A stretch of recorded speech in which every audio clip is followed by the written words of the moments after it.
I think you make a really interesting point, and I was going to ask you about this anyway. Knowing that Parliament was sitting up until, question time 3:30 yesterday afternoon, knowing that this statement was going to be made, I presume the Prime Minister decided that he was going to release it today. I would have thought if it was of such importance, why wouldn't you stand up in Parliament and say, I'd like to make a statement to the nation, and the opposition about what my government is now saying about the situation in Gaza. I want the country to know about it. You could even book, television time and make a statement to the nation. Why would you just put out a press release in the middle of the day on a Friday? Because the Prime Minister ultimately does not respect Parliament. The Prime Minister just sees the new Parliament, especially with the supermajority that Labor have in the House of Reps, as just being a rubber stamp. It's just something that gets in the way. It is so true. He should have stood up in Parliament and made this statement because of the concerns that he has, and that would have also have allowed the opposition to make a contribution to the debate. But funnily enough, he doesn't want the opposition to be able to make contributions to this debate because we've got a Prime Minister who is run by arrogance. We've got a Prime Minister who's going to make Gough Whitlam look like a Conservative when it comes not just to domestic changes, but to our international relations.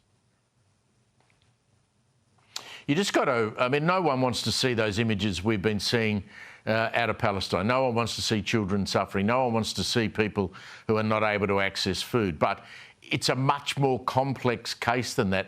What do you imagine our great ally in the Middle East, the only democracy there in Israel, is going to make of what the Prime Minister's had to say this afternoon?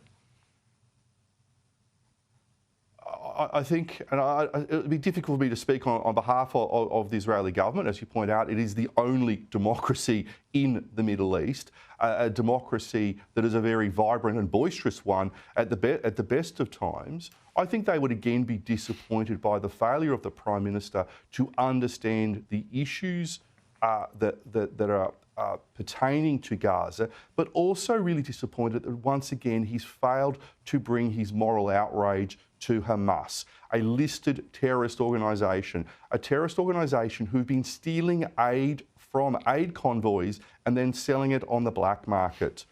So, if the Prime Minister is so full of moral outrage, like his Foreign Minister, Senator Wong, perhaps they could send some of that moral outrage towards Hamas instead of continually attacking the Israeli government. Just, Senator, back on domestic politics, you will have heard the points I made about this roundtable next month. We've got Jim Chalmers, the unions, business, various other advocates, the ACTU this morning, saying that employers are to blame for the lack of productivity, not workers but employers. What did you make of the Grattan Institute now talking up the possibility of houses worth over $750,000 now being included in your assets as to whether you can get the pension or not? Australians should be worried. Those who own their own homes of pensionable age should be worried about organisations, so-called think tanks like the Grattan Institute, coming up with, quite frankly, harebrained ideas like this. And as you pointed out, back in the 80s, other people had similar ideas. This is bonkers. It is an idea that's just been dreamt up by a bunch of bozos. And I would hope that the Labor government and that Minister Plibersek and all the other ministers do rule this out and make sure it is dead, buried and cremated. To quote a former leader of my party, we need to make sure that the family home stays that, a family home, and is something that should not be seen as a source of taxation revenue for a Labor government. And don't forget, I don't trust Labor when it comes to tax. Remember, this is a Labor Party who are going to tax unrealised gains in people's super funds. Now, yes, it's at $3 million. We'd all love to have $3 million in our super, but it's not CPI linked. Watch them lower it down over the years, and once they do this, they'll come after other assets also. With Labor, I don't trust what they say. I look at what they do, and that always scares me.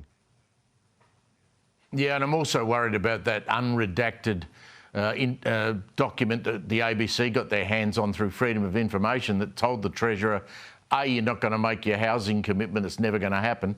B, you're spending too much money. and C, you've got to start taxing more.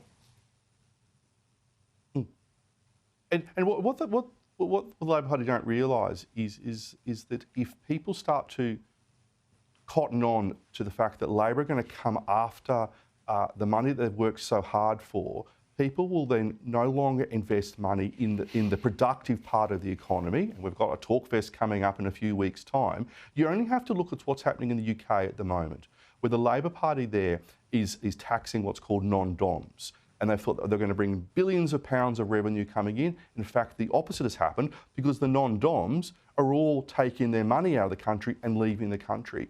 And in Australia, we have a Labor Party who wants to raise taxes on the sectors of the economy who produce and are productive, then the reverse is going to happen. Senator McGrath, good on you. Have a great weekend. Thanks for joining us.